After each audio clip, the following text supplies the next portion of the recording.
basyiril masya'ina bizulumati ilal masajid binurin yaumil qiyamah.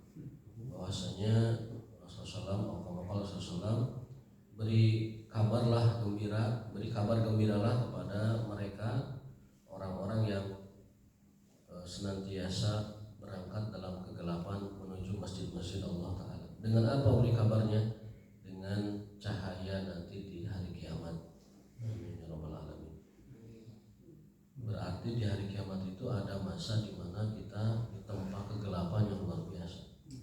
Entah itu hari kiamat itu kan definisinya dari alam barzah sampai nanti surga dan neraka. Itu disebut kiamat.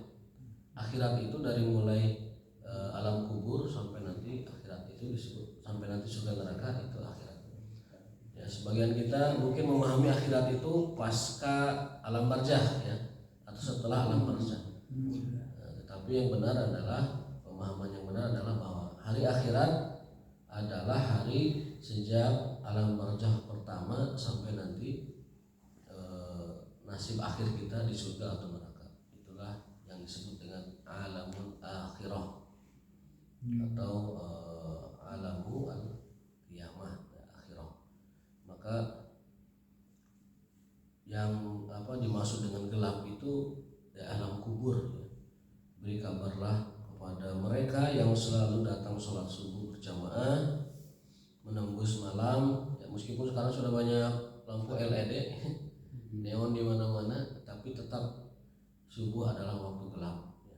Dengan gelapnya itu maka Allah beri kita balasan bagi orang yang senantiasa menembus kegelapan malam menuju masjid Allah, maka Allah akan berikan cahaya nanti di hari akhirat. Mudah-mudahan kita termasuk orang-orang seperti itu. Amin ya rabbal alamin. Dan juga kita diberikan pahala sholat malam sepenuh waktu ya. Barang siapa yang sholat subuh berjamaah maka kaman sholla lailah, man sholla subha fi jama'atin kaman sholla lailah. Barang siapa yang sholat subuh berjamaah di masjid maka dia seperti sholat malam secara utuh, secara full ya. Mudah-mudahan kita termasuk orang seperti itu. Kita akan lanjutkan kajian tafsir kita karena kemarin hadis sudah ya. Kita akan lanjutkan tafsir. Sebenarnya saya kalau boleh mengusulkan mending kita fokus hadis dulu sampai beres begitu baru tafsir. Tapi beresnya kapan? Karena kita begitu ya. Hadisnya banyak ya, ada 7.000 hadis misalnya. 7.000 hadis itu ya 7.000. Hadis Sahih Bukhari itu ada 7.000. Lengkapnya sih 7.000 sekian ratus ya. Tetapi ya kita hitung di 7.000 supaya kesannya sedikit gitu. Tidak banyak, tidak banyak. Ayat Quran 6.600 sekian ayatnya. Hadis Bukhari 7.000. Itu adalah panduan kita dalam memahami agama Islam ya. Maka dari itu kita akan membaca saja tafsir surat Al-Baqarah lanjutan dari yang sebelumnya. Kalau tidak salah ayat yang ke-82 sampai ke-86 beberapa hikmahnya sudah kita baca ya. Dan sekarang kita langsung ke ayat selanjutnya ya. Yaitu ayat 87 sampai ayat 90 ya. Ini saya pakai kitab Aisar ya, Al-Aisar. Kemudian metode penjelasan tafsirnya singkat tetapi langsung kepada hidayatul Quran, apa yang kita bisa ambil hikmahnya dari Al-Quran. Nah, dari ayat yang ke-87 sampai 90 ya, di sana Allah Subhanahu wa taala menjelaskan dan menegur ya, umat manusia terutama yang khitabnya ada di ayat ini yaitu bangsa Yahudi. Karena di sini jelaskan a'udzubillahi minasyaitonir rajim wa laqad ataina Musal kitaba wa qaffayna min ba'dihi birrusul wa ataina Isa ibn Maryam al-bayyinat wa ayyadnahu bi ruhil qudus fa kullama ja'akum rasulun bima la tahwa anfusukum istakbartum fa fariqan kadzdzabtum wa fariqan taqtulun. Ini lagi-lagi bercerita tentang watak dan karakter bangsa Bani Israil. Bani Israel. Kita tidak sedang menyebut Israel modern ya. Kita sedang menyebut Bani Israel, yaitu anak keturunan Nabi Yakub alaihissalam. Karena Yakub nama Ibraninya Israel. Israel, Isra itu Abdun, Il itu Allah. Jadi Israel Abdullah, hamba Allah. Nama lain dari Nabi Yakub alaihi assalam. Makanya kita tidak boleh mengatakan Israel laknatullah, nggak boleh. Karena apa? Karena kita sama dengan melaknat Nabi Yakub. Ya, nggak boleh. Israel itu adalah nama lain dari Yakub. Bani Israel keturunan Nabi Yakub. Jadi kalau kita sebenci apapun dengan Israel, jangan mengatakannya Israel laknatullah, ya. Karena itu nama dari keluarga Nabi Yakub alaihi assalam. Kalau mau laknatnya jangan kepada nama Israel, mungkin bisa dengan Zionis, ya. Zionis laknatullah ataupun lain sebagainya lah. Tapi kalau Israelnya itu adalah Nabi lain. Bahkan kita ini Pak, kepada setan pun tidak boleh mengutuk, nggak boleh itu. La tasubu syaitan, jangan kau celak setan, jangan kau kutuk setan, jangan kau laknat setan. Wa ta'awwadhu min syarri, tetapi berlindunglah kepada Allah dari kejahatannya. Dia terkutuk. Ya terkutuk, tapi yang menyebutkan Allah Subhanahu wa taala. Nah, kalau kita la tasubbu syaitan, jangan kalian mencela, mengumpat, ya, melaknat syaitan. Karena apa? Wa ta'awwazu min syarri, tapi berlindunglah kepada Allah dari kejahatannya. Ya. Dan tidak bisa dilawan ya setan. Syaitan itu bisa dilawan dengan kita disuruh berlindung. Ya, maksud dilawan itu ketika dia misalkan menggoda kita, ya kita lawan dengan keimanan, ya, dengan keyakinan dan juga dengan ilmu. Bukan melawan tarung ya maksudnya di sini. Iya. Kalau melawan tarung ya nggak bisa, karena satu berbeda alamnya, yang kedua setan yang mungkin lebih menguasai silat kanuragan mungkin kan daripada kita. Kita bisa kalah ya dengan, tapi dengan berlindung kepada Allah, betul tadi kata Pak Haji, dengan berlindung kepada Allah itulah cara kita melawan setan. Ya. Jadi kita mengalahkannya itu dengan memohon bantuan kekuatan yang maha hebat, yang maha kuat, Allah Ta'ala. Karena hanya Allah yang bisa mengalahkan setan. Hanya Allah yang bisa mengalahkan setan. Tentunya Allah bisa mengutus malaikatnya menolong kita, ataupun Allah langsung melindungi kita. Kelemahan setan itu adalah inna kaida syaitani kana dhaifa. Sesungguhnya tipu daya setan itu adalah sangat-sangat lemah. Sangat-sangat lemah. Dan dia memproklamirkan diri bahwa minta izin kepada Allah Ta'ala, nggak apa-apa saya dilaknat, tapi Allah yang melaknat ya, bukan saya. Nggak apa-apa dilaknat ya, sampai hari kiamat dijauhkan dari rahmat, dan nanti dijanjikan azab jahanam, kekal di dalamnya, nggak apa-apa, tapi ya Allah izinkan saya satu. Apa itu? Satu, izinkan saya menggoda hamba-hambamu, izinkan saya mengajak teman sebanyak mungkin untuk masuk ke dalam neraka. Ya Allah berikan itu izin itu, ya silakan. Maksud silakan itu lakukan apa yang kamu suka. Tetapi dikecualikan mereka tidak bisa menggoda siapa? Illa ibadallahil mukhlasin, orang-orang yang diberi keikhlasan oleh Allah. Jadi orang-orang ikhlas itu adalah orang yang tidak bisa dikalahkan oleh setan. Ya, hanya orang-orang ikhlas yang tidak bisa dikalahkan, digoda ataupun dibujuk oleh syaitan. Dalam hadis qudsi ada dialog Allah dengan syaitan, dengan jin. Dialognya begini. Ini hadis dalam Sahih Al-Jami nomor 9505 ya. Syaitan mengatakan begini, ya Rabb, wahai Tuhanku, wahai Allah, demi keagunganmu, wa izzatika wa jalalika, demi keagungan dan demi keperkasaanmu, aku tidak akan pernah berhenti, aku tidak akan pernah berputus asa, aku tidak akan pernah lelah menggoda hambamu sampai mereka tersesat. Ya. Selama hayat masih dikandung badan, ya. Ruhnya itu masih di jasad mereka, aku tidak akan pernah lepas menggoda mereka. Itu janji setan di hadapan Allah. Kemudian Allah menjawabnya, wa izzati wa jalali, dan demi keagunganku, demi kebesaranku, Allah bersumpah dengan dirinya.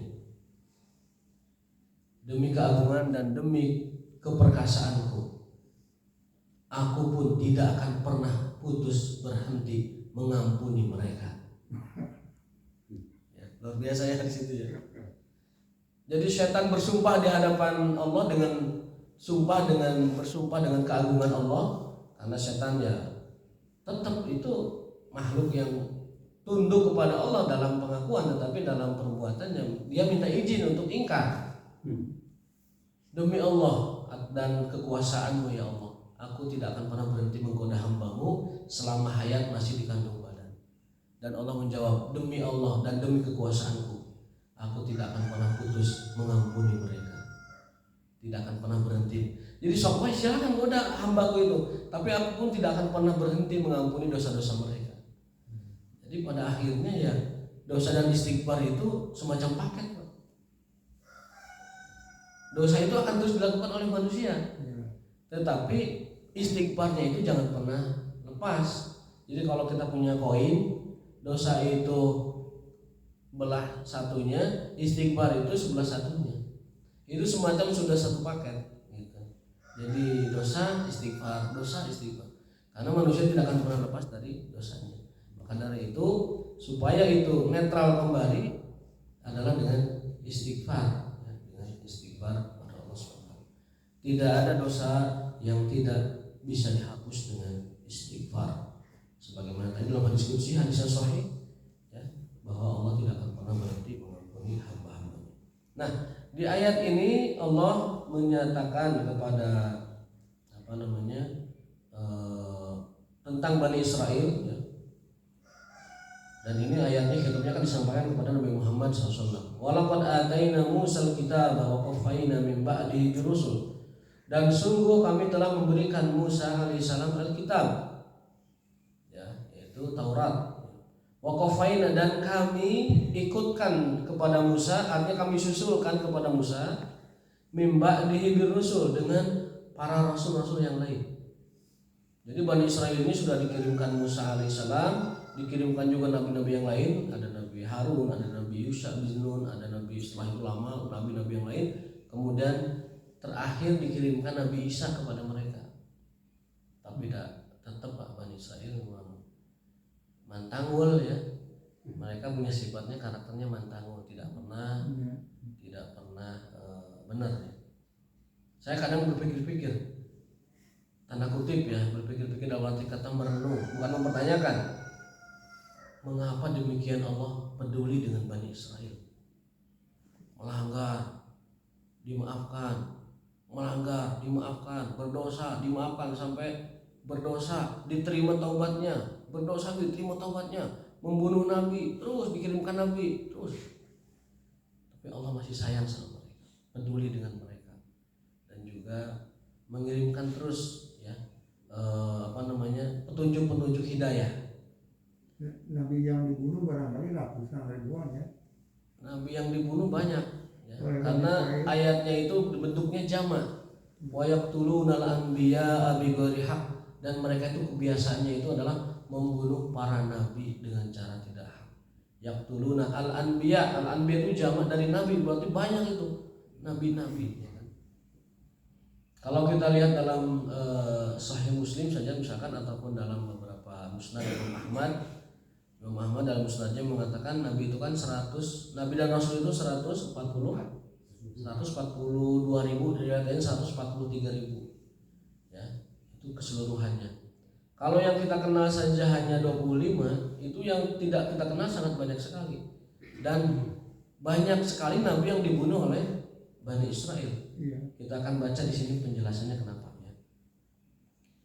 Wa ataina Isa. Jadi setelah Musa diutus, kemudian didustakan oleh Bani Israel, dikirimkan para nabi, para rasul, kemudian ditutup dengan Isa bin Maryam, wa ataina Isa bin Maryam al-bayyinat wa ayyadnahu bi ruhil qudus, dan kami perkuat Isa itu dengan Roh Kudus. Ya, Roh Kudus. Jadi istilah Roh Kudus itu istilah Quran, Pak. Tapi ya mohon maaf dipakainya itu oleh teman-teman kita di seberang. Maksudnya di tangga gitu. Padahal istilah Roh Kudus itu, Ruhul Kudus itu adalah istilah agama kita, istilah Quran ya. Jadi kalau nanti ada pesantren Ruhul Kudus tuh nggak apa-apa, Pak. Pesantren Roh Kudus, Ruhul Kudus gitu. Tapi nanti janggal. Karena apa? Karena penggunaannya sudah didului oleh yang lain. Padahal itu sebenarnya adalah istilah dalam agama kita. Roh Kudus itu bukan Jibril ya? Jibril. Ya, Ruhul Kudus itu Jibril, penyampai wahyu. Tetapi kadang istilah Jibrilnya itu digunakan dengan apa disebut nama lain, yaitu Ruhul Kudus. Ruhul Kudus, roh yang suci, yaitu Jibril alaihi assalam. Nabi Muhammad pun sama, dalam syairnya sahabat Hasan bin Sabit ketika melawan pujangga Quraisy. Itu kan kalau zaman tradisi Arab itu sebelum peperangan itu kadang ada adu syair dulu, Pak. Adu syair gitu, adu puisi. Dan bahkan dalam banyak momentum, banyak event kegiatan apapun itu didahului oleh itu dulu, tanding syair dulu. Mungkin kalau di Betawi mah adu pantun. Nah di Arab itu zaman dulu ada namanya adu syair. Jadi Rasul punya pujangga andalan namanya Hasan bin Sabit.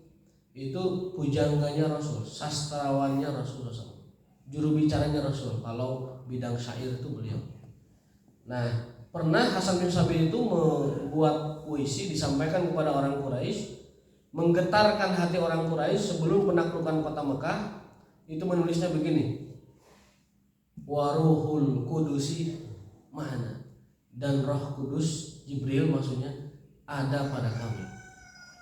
Berarti istilah Ruhul Kudus itu bukan hanya digunakan di masa Nabi Isa saja, tetapi di masa Nabi Muhammad SAW pun istilah Ruhul Kudus itu digunakan sebagai penamaan lain dari Jibril alaihissalam. Waruhul Kudusi Jibrilu ma'ana, dan Jibril Ruhul Kudus itu ada bersama kita. Hasan bin Sabit menuliskan puisi itu untuk menggetarkan orang Quraisy supaya tidak melawan ketika Mekah ditaklukkan. Jadi ngirim membaca puisi, kalian biarkan kami masuk Mekah, aman semua kalian. Tapi kalau ada yang melawan ketika kami masuk Mekah, maka kalian tidak akan sanggup melawan, menahan pasukan yang ada pada kami. Kami punya pasukan Ansor, punya pasukan Muhajirin, dan di belakang mereka ada Jibril Ruhul Kudus yang membackup kami. Orang Quraisy takut gitu kan. Akhirnya mereka semua depa itu tiarap, nggak ada yang berani keluar rumahnya, dan Mekah ditaklukkan dalam keadaan aman sentosa tanpa perlawanan, kecuali di sebelah kanan atau sebelah kiri ada perlawanan kecil, dan itu ditumpas berhasil oleh sahabat Khalid bin Walid radhiyallahu taala anhu. Nah itu. Wa ayyadnahu bi ruhil qudus. Nah ini ada poin yang kita ini kan, kenapa mereka begitu jahat kepada para rasul. Afakullama ja'akum rasulun bima la tahwa anfusukum istakbartum fa fariqan kadzabtum wa fariqan taqtulun. Jadi Bani Israel itu kalau ada rasul la tahwa anfusukum, tidak disukai ya. Jadi mereka tuh punya klasifikasi, ada rasul yang disukai, ada rasul yang tidak disukai gitu. Ada rasul yang, ada nabi yang diterima, maksud diterima itu diterima di kalangan mereka, ada yang tidak diterima. Jadi pulah pilih, Pak. Bani Israel itu kebiasaannya memilih nabi yang mereka suka dan nabi yang tidak mereka suka. Jadi semacam ada pemisahan gitu. Tah nabi nu ieu mah resep ya ieu ya. Ieu mah henteu ya. Tah anu henteu teh istakbartum, mereka berbuat merasa unggul, merasa sombong gitu. Fa fariqan kadzdzabtum wa fariqan taqtulun. Kepada nabi yang tidak mereka sukai itu dua perlakuannya.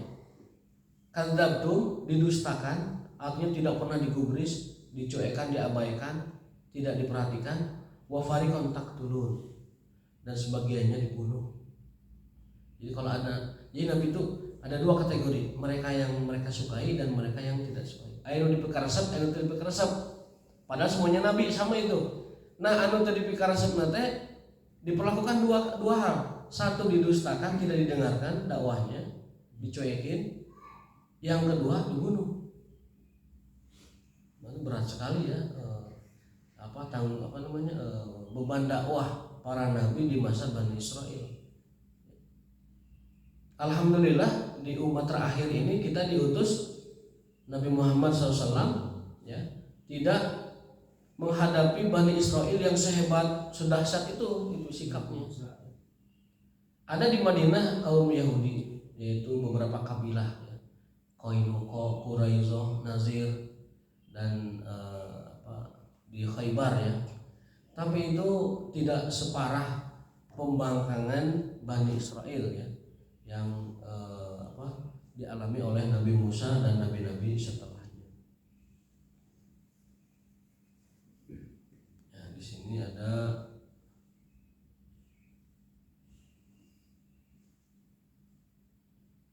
Nah kemudian waqalu qulubuna gulf bal la'anahumullah bi kufrihim faqalilan ma yu'minun.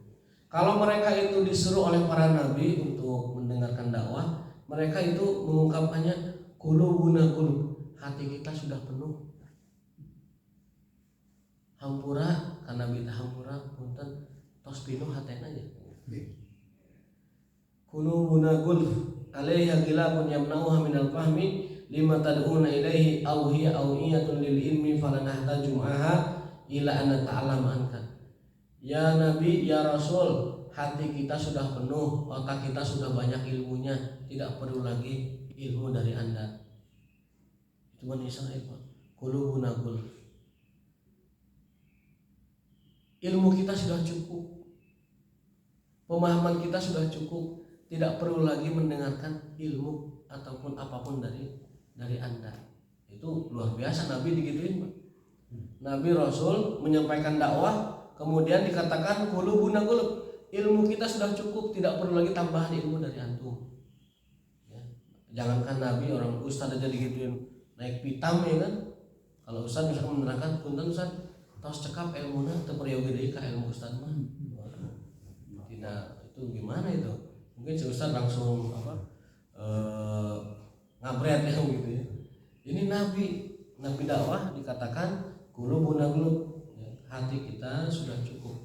Ditafsirkan oleh para mufassirun bahwa yang dimaksud dengan qulubuna gulf itu adalah hati kita sudah banyak ilmunya, otak kita, pikiran kita sudah cukup ilmunya dan tidak memerlukan lagi apapun dari engkau. Fala nahtaju ma'aha ila an nata'allama anka. Ini adalah kelakuan Bani Israel. Merasa pintar, merasa cukup, merasa sudah paham, merasa sudah tahu, merasa sudah cukup pengetahuan, itu adalah watak dan karakter dari bangsa Yahudi.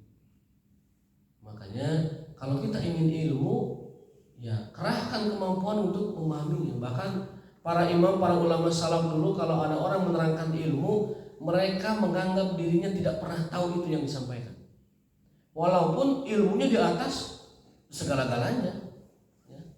Jadi mereka itu kalau memang dia sudah mau belajar, meskipun yang disampaikan oleh gurunya itu sesuatu yang sudah dia tahu dari guru yang lain misalkan, tapi dia menganggap dirinya baru pertama kali mendengar penjelasan seperti itu, menjelaskan ilmu semacam itu. Itulah ada para ulama salaf menerima ilmu dari gurunya, meskipun dia sudah tahu sebelumnya, baik itu dia membaca sendiri ataupun belajar dari guru-gurunya yang telah lalu. Ketika dia niat mencari ilmu kepada guru yang baru yang lain, maka dia mengatakan bahwa ini baru pertama kali saya mendengar. Wa ka'anni asma'uhu al-an, seperti saya baru mendengar ini kali ini. Imam Syafi'i juga begitu, kalau belajar itu meskipun ilmu beliau tidak ada yang meragukan, 16 tahun sudah jadi mufti, memberi fatwa, 7 tahun sudah hafal Quran, dan 10 tahun sudah ngimamin jamaah. Itu ilmunya tidak ada tebaya bantrak-bantrak kena. Tapi ketika niatnya belajar kepada ulama yang lain, mengambil ilmu dari beliau, maka Imam Syafi'i mengatakan, aku belum pernah mendengarnya kecuali hari ini. Jadi ini baru bagiku. Itulah adab para ulama agar ilmu itu bisa masuk dengan mudah kepada kepada yang mencarinya. Tapi kalau ketika mencarinya sudah, misalkan gurunya sudah menerangkan, apa lo ya teman, pernah ditafsirkan, apalah lo teman.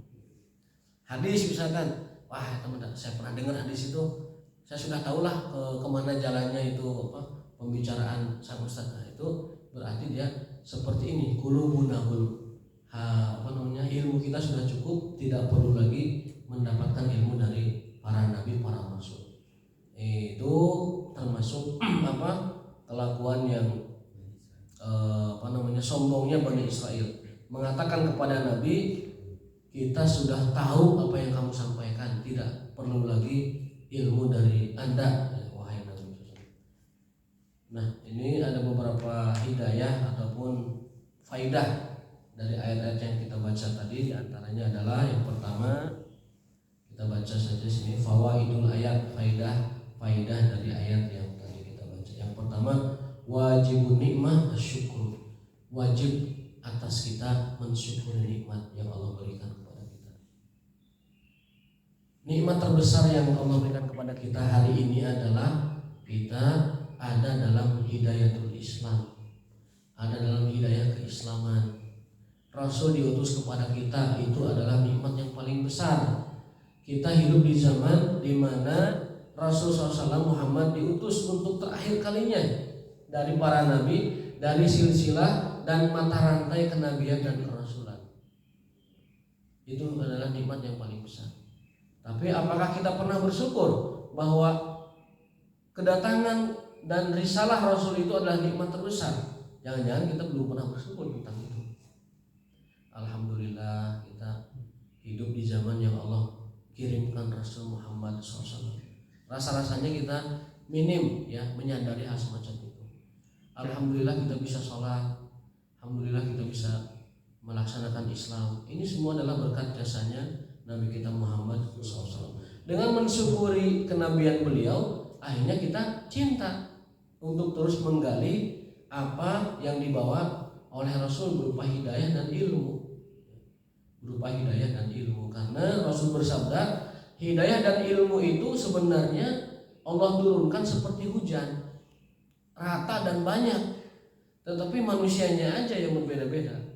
Ada yang seperti batu, cadas, ada yang seperti kolam, ada yang seperti tanah subur. Nah, mudah-mudahan kita termasuk orang-orang yang seperti tanah subur, menerima ilmu dari Rasul SAW, menerima hidayah dari Rasul SAW, ya, perantara beliau maksudnya, itu agar maksimal kita mendapatkan. Wa wajibu al-dzanbi at-taubah, dan kewajiban apabila kita berdosa adalah bertaubat. Kewajiban kita terhadap nikmat hanya satu, bersyukur. Sampai-sampai Rasul mengatakan, at-taim asy-syakir itu lebih afdal daripada as-shaim as-sabir. Orang yang tidak puasa, puasa sunnah maksudnya. Orang yang tidak puasa makan kemudian bersyukur, alhamdulillah. Bersyukur itu lebih baik daripada orang yang berpuasa dan sabar. Jadi mendingan makan dan bersyukur, alhamdulillah nikmat Gusti subhanallah ya, lotek sareng teh kerupuk nanti nikmat, alhamdulillah bersyukur nikmat. Itu lebih afdal ketimbang orang yang berpuasa sabar dengan puasanya. Jadi kalau lihat hadis ini, antara puasa sunnah dengan makan biasa, mending makan biasa tapi bersyukur. Kalau lihat hadis ini, alhamdulillah. Kalau mau lengkapnya, alhamdulillah dari atamana wasaqana. Ada lagi doa yang lebih masyhur lagi, alhamdulillahilladzi at'amani hadza wa razaqanihi min ghairi haulin minni wala quwwah. Rasul bersabda, barang siapa yang doa itu setelah makan, maka dosa-dosanya yang lalu akan diampuni. Alhamdulillahilladzi at'amani hadza wa razaqanihi min ghairi haulin wala quwwah. Itu doa yang lebih paten ya, ketika kita setelah makan. Cuma agak panjang. Hanya saja faedahnya lebih. Barang siapa yang baca doa itu, maka keutamaannya adalah dia diampuni dosa-dosanya yang lalu. At-Ta'im asyakir, orang yang makan tidak puasa dan bersyukur atas makanannya itu dengan mengucapkan alhamdulillah, maka kata Nabi itu lebih afdal, lebih disukai ketimbang orang yang bersabar dengan puasa-puasanya. Kalau ini alhamdulillah akhirnya beda. Oh itu setelah tidur ya Pak ya. Alhamdulillah ini ahyana ba'da ma amatana nusyur. Itu doa setelah tidur. Ada lagi versi lain, alhamdulillahilladzi radda alayya ruhi wa afani. Segala puji bagi Allah yang telah mengembalikan rohku dan memberikanku keafiatan, sehat. Itu doa yang diajarkan oleh Rasulullah. Tapi kalau yang ba'da makan, setelah makan, yang paling afdal doanya itu yang kedua sebenarnya, alhamdulillahilladzi at'amani wa razaqani min ghairi haulin wala quwwah. Maka itu Allah berikan dia ampunan dosa dari yang tahun-tahun sebelumnya. Itu yang pertama, bahwa kewajiban kita kepada nikmat itu hanya satu, bersyukur saja. Dan kewajiban kita terhadap dosa hanya satu, bertaubat saja. Artinya tidak perlu berpikir banyak, membayang-bayangkan bagaimana nanti Allah ngampuni saya enggak gitu. Nanti Allah bagaimana dengan dosa saya, jangan. Kewajiban terhadap dosa hanya satu, bertaubat. Dan kewajiban terhadap nikmat hanya satu, yaitu bersyukur. Tidak perlu, ini banyak ini banyak nikmat ini, jangan, bersyukur aja. Sedikit juga gimana, ini sedikit nikmat saya, jangan pusing, bersyukur saja dengan nikmat yang Allah berikan kita. Sedikitnya bersabar, banyaknya bersyukur. Sedikit apabila bersabar jadi berkah, banyak apabila bersyukur jadi tambahan kebaikan buat yang memilikinya. Kalau bertobat sama beristighfar itu sebetulnya gimana sih? Bertaubat itu lebih umum dari istighfar. Istighfar itu adalah mengucapkan astagfirullah. Istighfar itu qaulu astagfirullah, itu istighfar. Tapi kalau taubat itu adalah paket membersihkan diri, itu taubat. Makanya dari bahasa pun berbeda. Taubat itu artinya kembali. Tabayatubu taubatan, kembali kepada Allah. Kalau istighfaro dari kata ghafaro kemudian ditambahkan ziyadatul harf. Jadi istighfaro, memohon ampunan. Jadi kalau istighfaro itu ucapan memohon ampun, yaitu astagfirullah. Kalau taubatan itu adalah kembalinya kita kepada Allah. Tentunya kembali kepada Allah adalah lebih umum dan lebih lengkap ketimbang hanya berucap astagfirullah.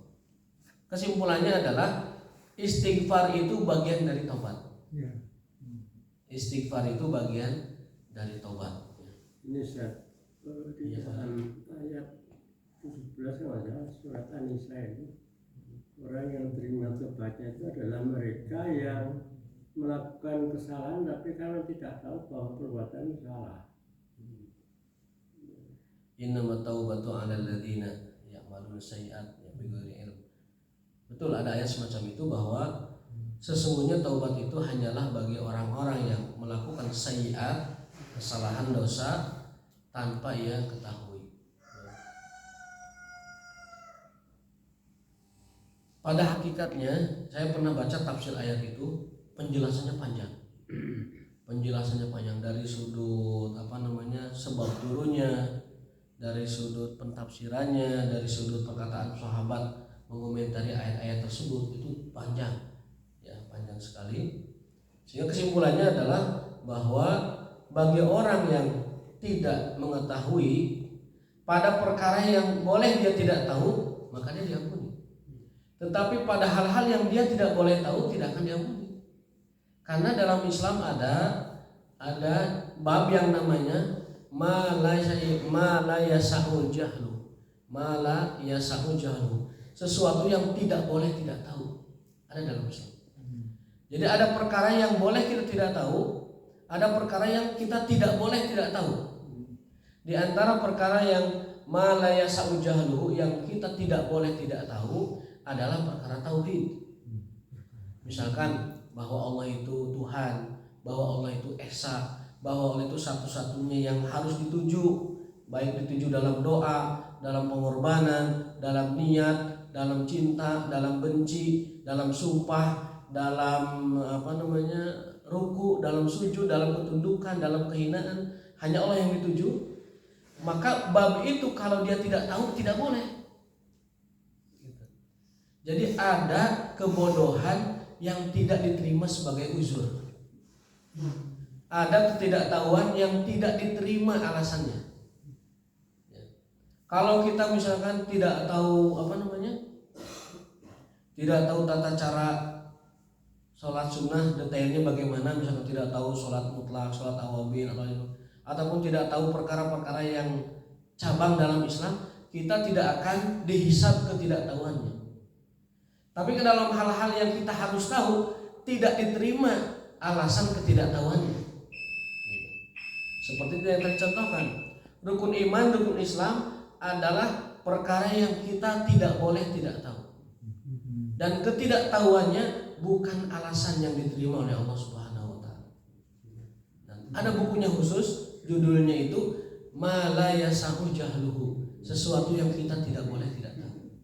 Dan ketidaktahuannya tidak diterima. Contoh, kalau ada orang sekarang masih sesajen kepada makhluk selain Allah, sesajen kepada Allah. Ketika dia mengatakan, "Nah, saya tidak tahu sesajen itu enggak boleh," maka ketidaktahuannya tidak diterima. Karena menyerahkan sesajen kepada selain Allah dalam bentuk kurban nanti misalnya adalah sesuatu yang tidak diterima. Suatu yang tidak diterima ketidaktahuannya.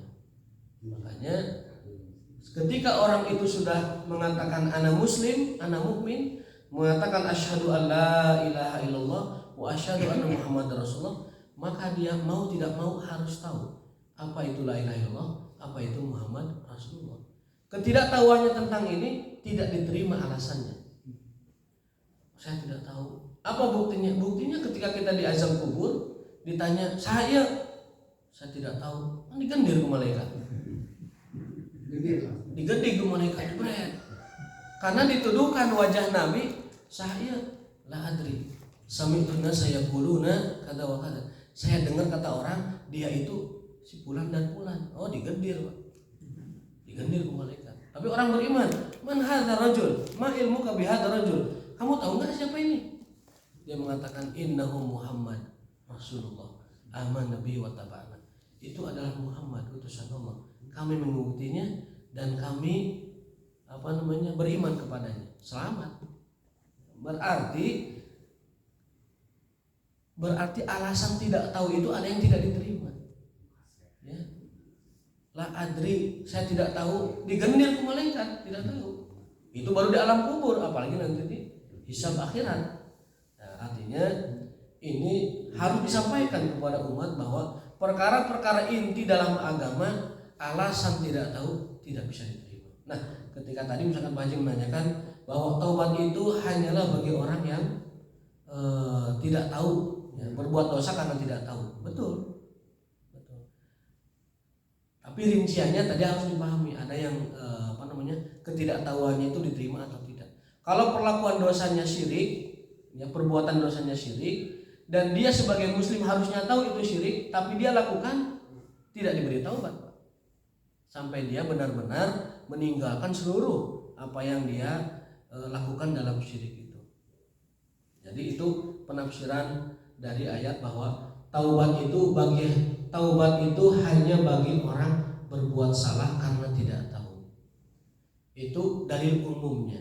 Penjelasan rinciannya adalah dalam perkara yang tidak boleh tidak tahu, maka dia tetap kena dosanya. Dan taubatnya itu harus taubatan nasuha, totalitas meninggalkan perbuatan itu. Di antaranya adalah yang berkenaan dengan rukun iman, ya, rukun. Wallahu a'lam bishawab. Mungkin sedemikian dulu.